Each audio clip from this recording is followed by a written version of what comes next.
to show you my book wrap-up from March. Now, this was a crazy month, and I cannot believe that I actually read 10 books. That's right, you heard that. I read 10 books, and I am so blown away by that. Without further ado, here are the books that I read. The first book I read is The Infinite Sea by Yancey. This is the second book to the Fifth Wave trilogy. What can I say about this book? I wasn't a huge fan of the Fifth Wave, just because I liked it, I enjoyed it, it was entertaining, but not a big fan. However, the second book, The Infinite Sea, I loved. I loved it so much. We have the same characters that left off from the Fifth Wave. I'm not going to tell you exactly who they are in case, you know, it's a spoiler. But we have this group of people traveling, and we don't really see much, but you do get to see a side of the psychology of everything that is happening.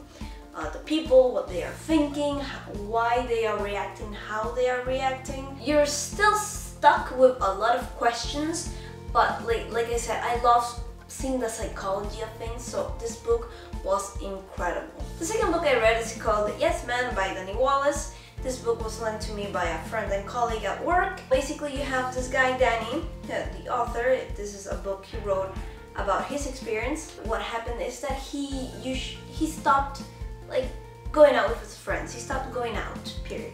Suddenly his life changes. A guy at a bus told him to say yes more to life, and he took this to heart and he started saying yes to everything, which brought a few problems but also a lot of opportunities. I thought the message of the book was good, you know, don't put off things, don't say no to your friends, you know, get out, do stuff, say yes, but also, you know, have a little bit of common sense to what you say yes to. The third book I read is called Everything I Never Told You by Celeste.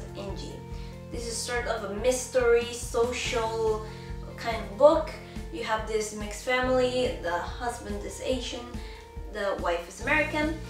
During the 1970s, you know, they don't have it that easy, they're discriminated, and you know, they have a lot of problems, bullying at school, and etc. Now the thing is that this family wakes up one day to learn that their daughter Lydia is dead. While the story is about Lydia and why she died or how she died, you do get a glimpse into each of the family members' lives, you know, what they're thinking, their fears, their pride, everything that is going on with them, right, that the rest of the family doesn't know, and you sort of get to piece together what actually was going on, because there's a lot of miscommunication in this family. There's so much miscommunication that it drove me insane. It is, you know, another sort of psychological book. I liked this book in the sense that I liked the social aspects that we saw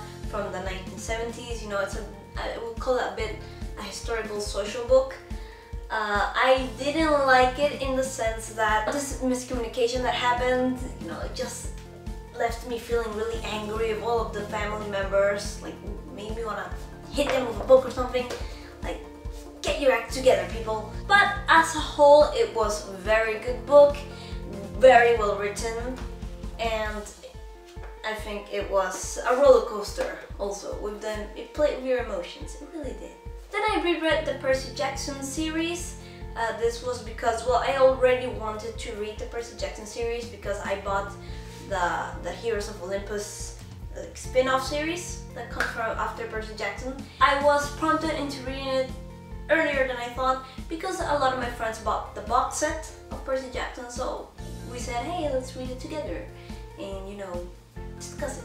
So I reread the 5 books, which are Percy Jackson and the Lightning Thief, Percy Jackson and the Sea of Monsters, Percy Jackson and the Titan's Curse, Percy Jackson and the Battle of the Labyrinth, and Percy Jackson and the Last Olympian. Once again, I loved this series. I loved how that mythology is presented in a way that sticks with you.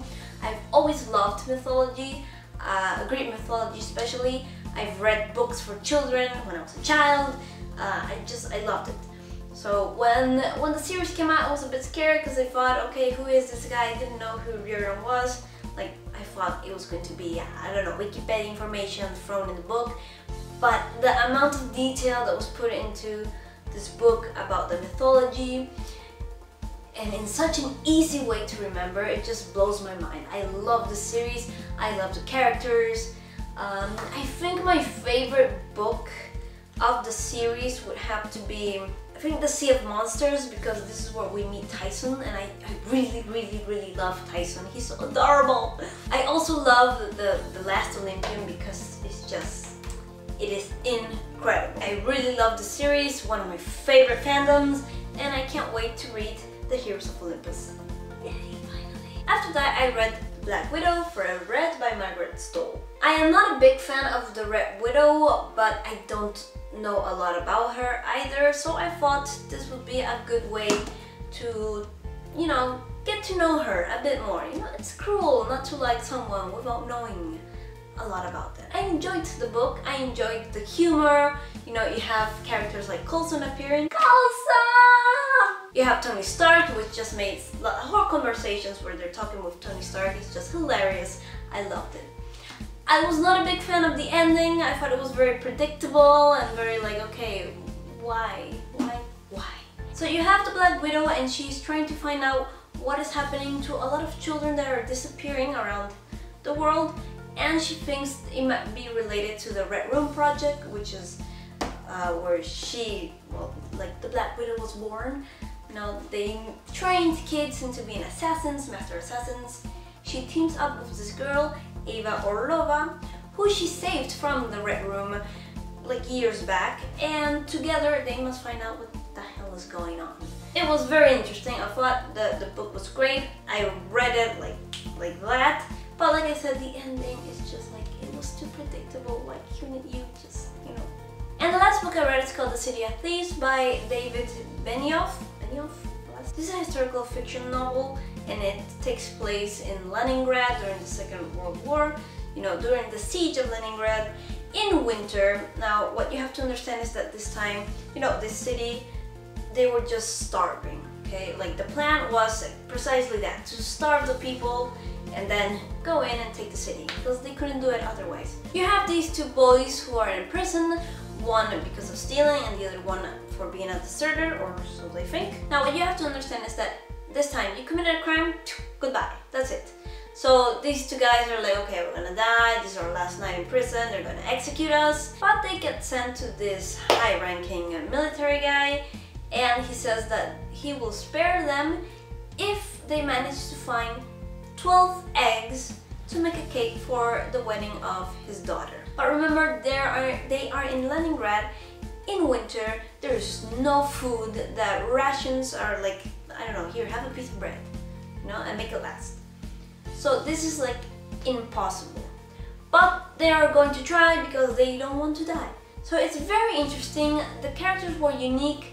There was an element that I didn't like in the book, which was, you know, it just, for me, it was unnecessary. But the historical side and the plot side of what is happening, I thought was incredible. So that was my March book wrap-up. I think my favorite books would have to be the Percy Jackson series, and in that series, as I already mentioned, The Sea of Monsters and The Last Olympian. Leave me a comment down below which was your favorite book that you read in this month. Please make sure to like, subscribe and share, just to help me out a bit, and we'll all see you soon with another video.